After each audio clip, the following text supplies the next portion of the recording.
حد يسألني ويعني ايه 27 يونيو؟ ايه الفرق بينه وبين 28 يونيو ولا 29 يونيو او 26 يونيو؟ معرفش. الفرق النهارده بالنسبة لي فرق ضخم وهائل وفظيع ورهيب. النهارده عيد ميلاد ابراهيم الرفاعي.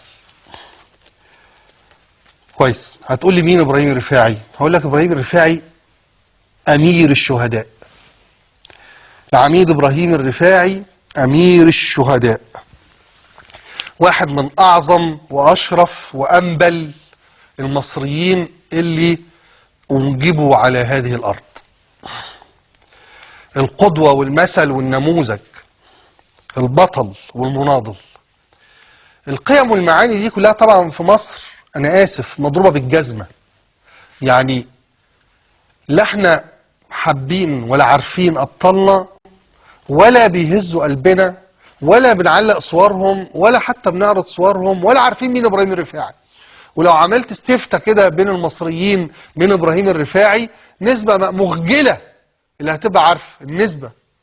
هم طبعا يشرفني انهم يعرفوا، بس النسبة هتبقى قليلة قوي. انا مش عايز ابقى قاسي على اللي ما يعرفش ابراهيم الرفاعي، لانها كمان مش مشكلته بس، مش قضيته هو، ده قضيتنا كلنا. ابراهيم الرفاعي امير الشهداء.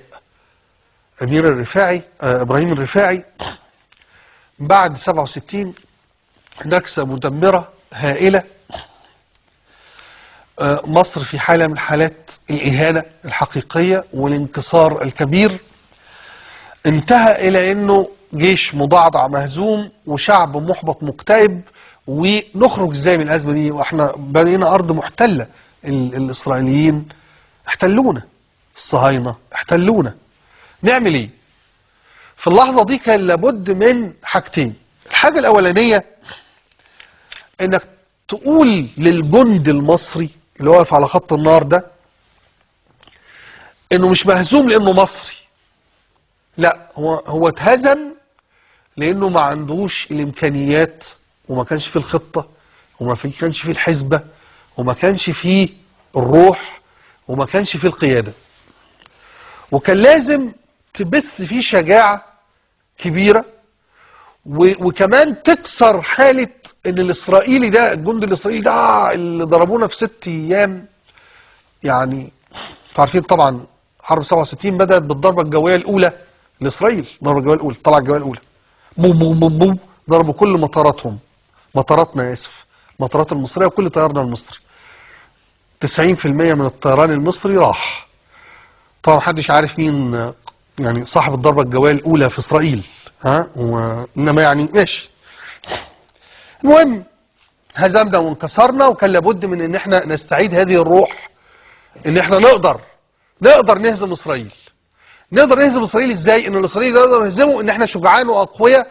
فكمان يبقى لازم نواجههم، لازم نواجه، لانه ما ينفعش لو احنا سيبنا الزمن من غير ما نواجه الاسرائيليين حالا دلوقتي هتكبر الاسطوره. الضابط والعسكري المصري هيحس ان الاسرائيليين دول حاجه كبيره قوي ولا يمكن مواجهتهم.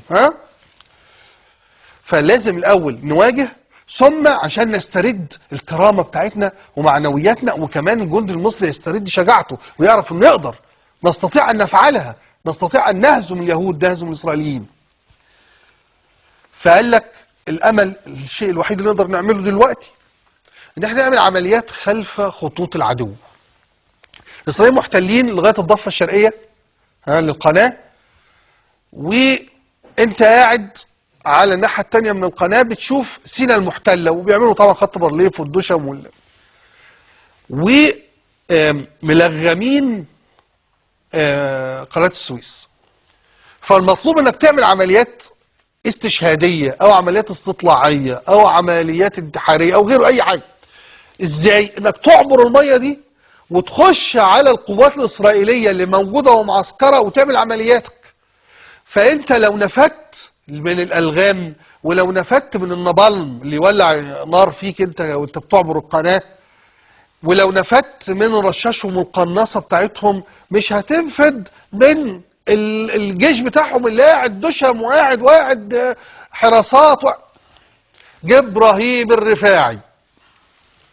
ابراهيم الرفاعي العظيم اول بطل مصري عمل فرقه مهمتها انه يخش على خطوط الخلفية للعدو، هو و4 ضباط و40 عسكري. جابهم بقى صعيدة وبحروة، جابهم من كل حتة في مصر، جابهم من الصعقة، هو كان ضابط صعقة، علمهم ودربهم، وبقى يعمل ماكتات ديكور يعني شبه المواقع الإسرائيلية هنا في الصحراء في دهشور وفي غيرها، ويدربهم على الاقتحام، ويعلم رجالته ازاي يواجهوا الإسرائيلي، ازاي يقتلوا الإسرائيلي، ازاي يفجروا مواقع الإسرائيلي. وبدأوا يعملوا هذه العمليات كل يوم يومين 3، بينزلوا يفجروا ويضربوا ويقتلوا ويخطفوا ويجيبوا أسرى كمان، يجيبوا أسرى إسرائيليين. أول عملية عملها كان اسمها عملية التمساح، من العمليات الشهيرة والعظيمة والبطولية.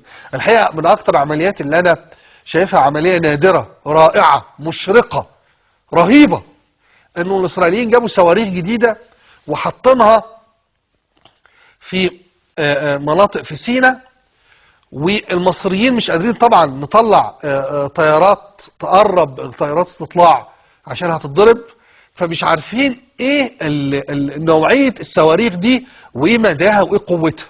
وفي نفس الوقت الجواسيس بتوعنا في اسرائيل وفي الناحية التانية ما جابلوناش معلومات عن الصواريخ دي. طب نعمل ايه؟ ابراهيم الرفاعي عمل العملية العظيمة الرائعة اللي تتدون في روايات وفي كتب وفي دواوين شعر وفي أفلام في مسلسلات. بالمناسبة الأديب العظيم والروائي الكبير جمال الغيطاني عمل رواية بعنوان الرفاعي عن الشهيد إبراهيم الرفاعي أمير الشهداء. عمل إيه؟ نزل هو ورجالته وأبطاله. وبالمناسبة كان في الفرقة دي طباخ من الشيراتون اتجند، يعني واحد طباخ في الشيراتون وهيجندوه بقى عسكري، فبقى لما راح للفرقة دي مهمته انه يطبخ له. فبعد ما بيشوفهم بقى كل يوم بينزلوا سينا وكل يوم يعبروا القناة وكل يوم يعملوا عملية فدائية وكل يوم يهزوا اليهود ويهزوا الإسرائيليين، غار. اشمعنى أنا؟ يعني إيه بطبخ لكم؟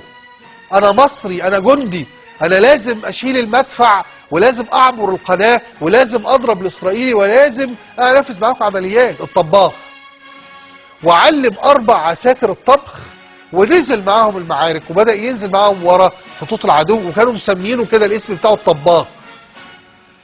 المهم يعمل ايه؟ خد المجموعة دي ابراهيم الرفاعي، مجموعة قليلة من المجموعة العمليات اللي بينزلها، وعدوا قناة السويس بالليل وسط بقى تجاوز الألغام والنابالم، شيء رهيب. وعدى الدشم ووصل لغاية مكان الصواريخ. في اللحظة دي وزع جنوده، نزلوا فرادة، اقتحموا ورا دشم الإسرائيليين، قتلوا عساكر إسرائيليين بالخناجر عشان ما يضربوهمش بالرصاص فينتبه الكتيبة الإسرائيلية. وعمل ايه بقى ابراهيم الرفاعي؟ شال صواريخ، شال 3 صواريخ، شال الصواريخ مصورها، خد الصواريخ على كتافهم. الفرقة دي اللي سموها فرقة 39 بعد شوية عملوا عمليات كتير قوي ونجحوا كتير قوي، لدرجة انه ضباط المخابرات العسكرية كانوا بيدوا لهم هدايا. يدوا هدية لابراهيم الرفاعي لما يرجع، يدوا له الشريط اللي مسجلاه أجهزة التصنت المصرية على المواقع الإسرائيلية، اللي الشريط ده مليان باستغاثات وصرخات العدو الإسرائيلي. العساكر الإسرائيليين لما فجأة بيلاقوا إبراهيم الرفاعي جه وبيضرب بالرصاص وبيرمي القنابل في الخنادق بتاعتهم، بيصوتوا ويصرخوا، تلتقط الاستغاثات دي والصراخ ده أجهزة التصنت المصرية، فتتحط على شريط، فيقوم عامل له نسخة الضابط ويديها لأمير الشهداء ابراهيم الرفاعي، يقول له شوف عملت ايه في الصهاينه، شوف عملت ايه في الاسرائيليين، اسمع بنفسك وهم مفزوعين منك ومن قوتك من بطولتك من عظمتك. من ابراهيم الرفاعي ده اللي صورته دي. شال الصواريخ، الناس كلها تتصور انه رايح يعمل الصواريخ عشان يستطلع ايه نوعيه الصواريخ دي، لا، شال الصواريخ، شال 3 صواريخ هو ورجاله بيهم قناه السويس، ووصلوا بيهم لغايه الاسماعيليه وقدموا الصواريخ ده للقوات المصرية عشان تعرف ايه نوعية الصواريخ وايه مداها وايه قوتها. والصواريخ الإسرائيلية بقت على ترابيزة قصاد القادة المصريين من إبراهيم الرفاعي. إبراهيم الرفاعي بقول لكم عملية التمساح كانت من العمليات العظيمة في تاريخه. ايه بقى عملية التمساح؟ في مارس 69 اللي هو يوم الشهيد في مصر، 9 مارس 69 ده اللي استشهد فيه القائد العظيم عبد المنعم رياض، الفريق عبد المنعم رياض. فقرر ابراهيم الرفاعي يعمل ايه؟ عمليه التمساح بقى. عبد المنعم رياض كان في زياره لاحد المواقع، الاسرائيليين رصدوه من الناحيه الثانيه، من الضفه الثانيه، استطلاع، قناصه، صواريخ، ضربوا الموقع اللي فيه عبد المنعم رياض، ومات الفريق عبد المنعم رياض اللي هو كان بيبني القوات المسلحه المصريه وقتها، الشهيد عبد المنعم رياض. يعمل ابراهيم الرفاعي عشان احنا لما بنتكلم دلوقتي يقول لك والله انا شخصيا بيثير اعجابي ان الاسرائيليين لما يبقى لهم موجود لهم قتيل ولا جثه في سوريا ولا في لبنان، يقاضوا بيهم، يعني يعملوا عمليه تبادل اسرى احياء مقابل جثثهم. والاسرائيليين عملوا عمليات كتيره قوي يقتلوا كل اللي يعني في الجماعه. فاكرين حادثه ميونخ لما مجموعه من الفدائيين الفلسطينيين خطفوا الفريق الاولمبي او البعثه الاولمبيه الاسرائيليه في ميونخ، في بطوله ميونخ او الاولمبياد ميونخ، وانتهى الامر بقتلهم. الفلسطينيين اللي عملوا هذه العمليه، الاسرائيليين عملوا فريق مخصوص راح يقتل كل فلسطيني يشارك في هذه العمليه. ولما شوف اسرائيل ما بيسكتوش على دمهم ازاي، ما بيسكتوش على ثأرهم ازاي. لا الحقيقه انا معجب بده، ونفسي ان العرب والمصريين يعرفوا هذه القيمه، لكن نفسي تعرفوا انتوا واعرف انا معاكم ان ابراهيم الرفاعي كان اول واحد عرف القيمه دي، عمل ده. عبد المنعم رياض يموت، يستشهد ويتقتل من الموقع الاسرائيلي ده، وهو قدامنا ده ومش عارفين نعمل حاجه. ابراهيم الرفاعي جاب الفرقه بتاعته، وقلت لكم اسمها الفرقه 39. بعد شويه من العمليات الكتيره الرائعه المذهله اللي هزت الاسرائيليين، واللي اعادت الفخر والوطنيه والعظمه للمصريين. احنا نقدر، احنا ما كناش بننتصر بس نقدر ننتصر. احنا بننزل لهم لغايه موقعهم من غير خوف، وبنعدي كل اصل احنا فاكرين ان احنا عبرنا القناه. اول مره كان ده عبور القناه، ابراهيم الرفاعي عدى. فاقول لكم عمل العمليات دي كلها. فبعد شويه قالوا احنا لازم نسمي الفرقه دي فرقه ابراهيم الرفاعي، لازم نسميها اسم. فسموها الفرقه 39.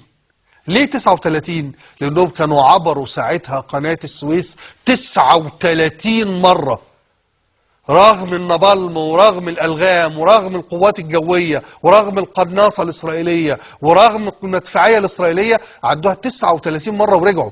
راحوا لغاية وقتها فسموها المجموعة 39. بس هي الحقيقة بعد كده كملت حوالي 150 رايح جاي اختراقات للعدو وعبور للقناة، فسموها المجموعة 39. أشرف مجموعة في مصر، مش المجموعات الاقتصادية اللي موجودة ولا مجموعة 39. وكان حتى الشعار بتاعها راس النمر. عملية التمساح دي فبقول لكم ايه بقى؟ ابراهيم الرفاعي قال لك لا، دم الشهيد ما يروحش هدر. بدأوا يصوروا الموقع الإسرائيلي، ويروح يستطلع برجالته بالليل الموقع الإسرائيلي، ويرسموا تماما الموقع ده بكل تفاصيله اللي الاسرائيليين ضربوا منه عبد المنعم رياض. وجي بقول لكم هنا في صحراء دهشور، وعمل الموقع الاسرائيلي، عمل كل خرم في الموقع الاسرائيلي، وعمل الخطه اللي ب40 عسكري و4 ضباط، وهو ازاي هيعدوا قناه السويس، وازاي يفجروا هذا الموقع، يجيبوا عليه وطيه، ويقتلوا كل من فيه من الإسرائيليين اللي قتلوا عبد المنعم رياض.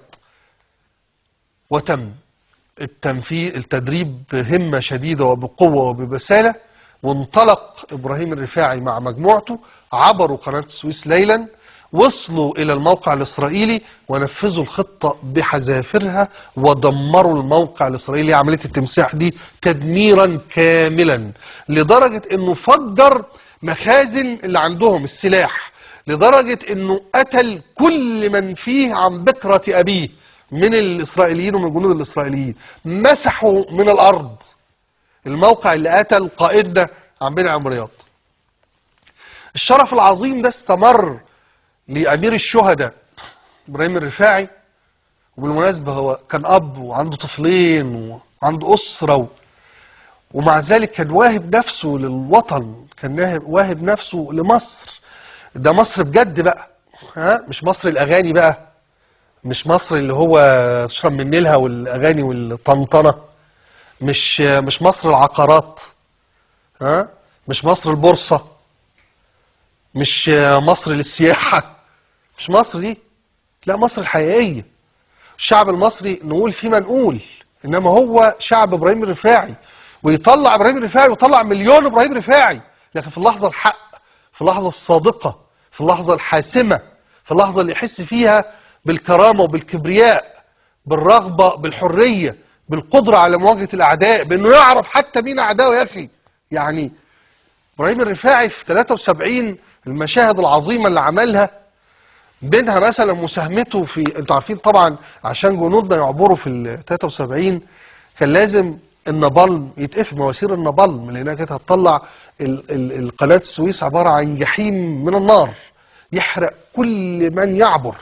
فكان لابد انه الاسرائيليين يجوا يشغلوا النابالم ده، ما لقوش النابالم شغال، لابد من سد بمواسير النابالم. القوات المصريه العظيمه والصاعقه والعمليات الخاصه، وشيء اشرف حاجه في تاريخ مصر الحديث وحرب اكتوبر. أعظم وأنبل لحظات مصر حرب أكتوبر، وأجمل من في حرب أكتوبر هو إبراهيم الرفاعي.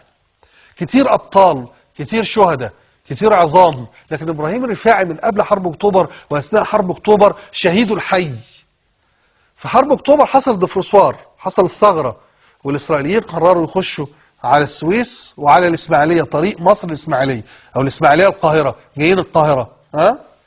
مين اللي طلب منه انه يوقف زحف الاسرائيليين؟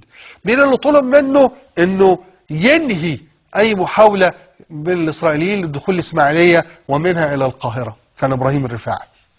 عمل ايه ابراهيم الرفاعي؟ خد المجموعة 39 وجهم الى القوات الاسرائيلية وقوافل الاسرائيلية جاية، وبدأوا يضربوا الدبابات وراحوا وراهم من وراء القوات الاسرائيلية، واقتحموهم ورموهم بالمتفجرات ورموهم من الصواريخ الار بي جي، ووقفوا وعطلوا كل الياتهم. ومش بس كده، وطارد هذه الاليات وخرقهم وقتل جنودهم. وحس انه في اللحظه دي ما ينفعش ان انا اكتفي بان انا اعطل سيرهم، لا، انا لازم كمان اتقدم اكتر علشان امنعهم عن انهم يفكروا في العوده. تقدم بالفعل ونزل في قرى من القرى المحيطه بالمكان ده، وبدأ يعمل عمليات قذف على القوات الإسرائيلية وضرب القوات الإسرائيلية وهم بيبادلوه القذف والنيران. شظايا انطلقت، ضربت إبراهيم الرفاعي وقتلت إبراهيم الرفاعي، واستشهد أمير الشهداء إبراهيم الرفاعي 19 أكتوبر 1973.